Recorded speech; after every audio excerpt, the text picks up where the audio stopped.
Alright, what is up everybody? Welcome back to the channel. It is Wednesday night, so we are doing another portfolio review.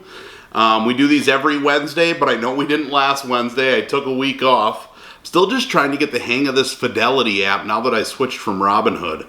So the features, functionality are awesome, but it's a lot more in-depth and more complicated than Robinhood was. So I think once I get the hang of all this and learn it, I'll be a lot happier. But I will say right now, I definitely miss the simplicity of Robinhood.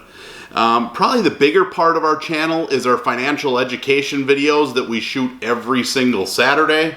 As I always state every video, if you find these helpful, please smash that like button and subscribe. You'd really be helping out our channel. Yeah, and with that being said, I think I'm going to jump right into the portfolio review.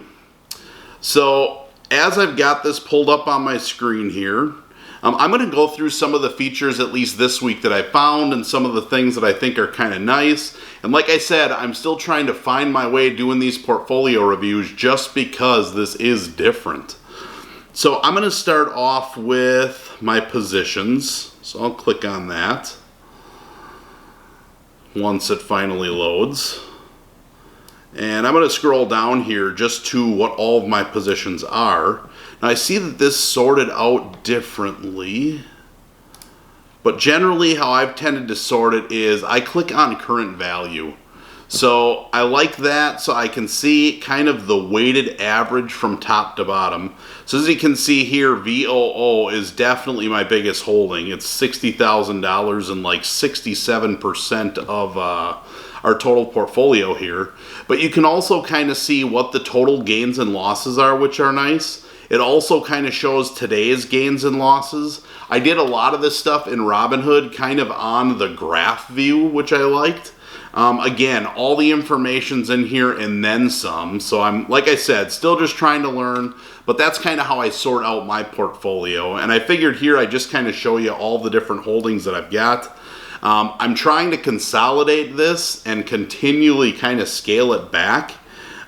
Most of my money right now is in index funds. So you can see 69, we'll just round it up to 70% here in VOO. The other index fund I own, VTI, which I've been buying in a lot to try and balance those out a little bit, we've got 13% in. So let's just say, what, that's 83% of our money is in index funds. After that, we've got Taiwan Semiconductors and then Plug Power, which are companies that I've been plugging a ton. What is kind of nice, and obviously the market's been doing really good since March of last year, but there are very few holdings that I have that actually have a negative total balance or, you know, total gain and loss over time. So as I scroll down here, you can kind of see all the different companies that I've got with this real estate REIT at the very bottom. But again, most of these are all positive. One of the things that I found as I go through here, which I thought was pretty cool, if I scroll back up to the top, and I'm just going to pick on, I'll pick on this Taiwan Semiconductor Manufacturing just because I know I've done a lot of buying in here. So what's cool is if I click on this, I actually learned this, I can actually see, and it was cool, I didn't think this would transfer over this way from Robinhood, but it actually shows all of the times that I've bought on all of the dates that I bought this company, and it goes all the way back from the first time I ever bought it. So first time I bought it was in August, and you can kind of see my dollar cost averaging strategy and how I've continued to add to it. But what's cool is it also shows what my gains and losses have been specific to that buy. So I think that's pretty cool. And it also then shows you whether it's short-term or long-term. Because I've been new at buying, I don't have anything that's qualified into long-term yet. So long-term would be anything that's over a year. And that's important. I've talked about it in other videos. Really, it's important when it comes to taxes because anything that's long-term is going to be classified as long-term capital gains. I actually pay less taxes on it. But what is neat is if I wanted to go back and let's just say 2 of these are long and the rest of them are short and I wanted to sell some of those positions, I could actually look at how much I bought in at and find out, okay, what can I sell to only sell the long term and not sell all of them. So I think, you know, being able to come in here and see this purchase history is actually pretty cool. You know, same thing here too for plug power, which I've been buying a lot. You can actually see this goes back, and I actually have 3 different buys on here, right? So these go all the way back, and it is kind of neat just to look at what was the cost per share that I was buying into this originally. I mean, I started out at $19.53, and this got all the way up to $75. So it's kind of neat to see and look back at when you bought and what that looked like. So I thought that was kind of cool. I guess as I go up to the top here, the other thing that I'm going to click on is activities and orders. So one of the things that I really wanted to stay committed to doing in here, and I'll scroll down here, is going over what I'm buying and selling in these videos. One, so you guys can see it, but also just for a way for me to recap and document what I'm buying and why I'm buying it.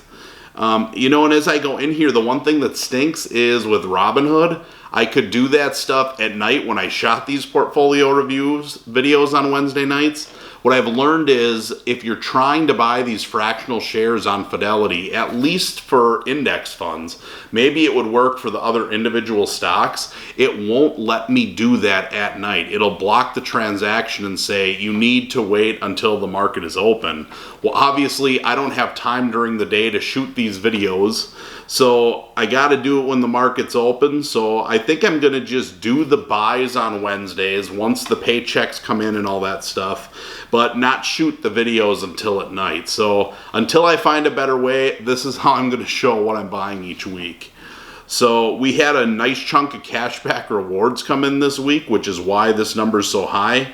So we were able to dollar cost average in $1,200 for the week. And as you can see, I've kind of stuck to the strategy that I've talked about. I've been buying into VTI. That's the biggest. So 50% of the money went to VTI. I'm not quite sure why it breaks this up into multiple transactions instead of doing just one. So again, some things I still got to learn with Fidelity. But it shows the purchases we made here in VTI.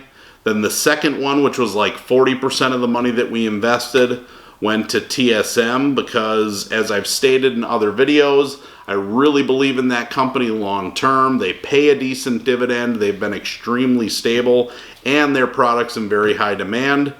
Their stock price has also been trading under fair market value, so that's something that I look for when I'm buying for long term. And then my high risk play this week, I bought into Plug Power. So it's a company that I believe in. I know they've been on shaky ground and their share price has fallen a lot off from where it was. I think right now it's trading at like $27 when its high was $75. But I do believe in the products they make, and I think they are in the long term going to do very well. So that's kind of the high risk play that I've been in. And then kind of the last thing that I want to go over, I'm just going to click on summary here. And then we'll scroll down. And I'm just going to pull up this graph view. So this obviously looks a little bit different than what I had on Robinhood, but somewhat similar. If you watched actually the last video of my Robinhood portfolio, we were up to almost $89,000. And when my money transferred in here, we were only at $82,000. So part of that being, and I'm a little frustrated, I want to see that money fully transfer over. But it sold off all of my fractional shares, and it only transferred over all the full shares of holdings that I had. So all those fractional shares came out to like another $2,000. And I read up on it a little bit, and they do something called sweep transactions. So right now, all that money is sitting in my cash position. I can't transfer it back to my account, which is a little frustrating. But the way I'm understanding it is, as this fully transitions over, that money will actually get swept out of Robinhood and get put into cash position within Fidelity. So once that happens, I can then leverage that money to buy the investments that it sold off. And to be honest, I'll probably take all that money and just throw it into VTI just to keep those index funds growing. But as you can see here, once this account and the money fully transferred over on May 12th, we were at $82,000. Now, obviously, we've pumped some money in with dollar cost averaging, But we actually have this account now, which is what, 8 days later from the 12th. We're up to $86,700. So again, the account is still growing. I know the market's been a little shaky lately, but overall I'm still really happy with the performance. And yeah, that's pretty much all I got for this portfolio review this week. Hopefully I'll see you guys back here next week where we're going to try and fumble our way through another one until we get Fidelity figured out. And if not, I definitely hope to see you back on Saturday where we're going to shoot another one of those financial education videos. And if you like this, smash that like button and subscribe, and hopefully we'll see you back here next week. Have a good week.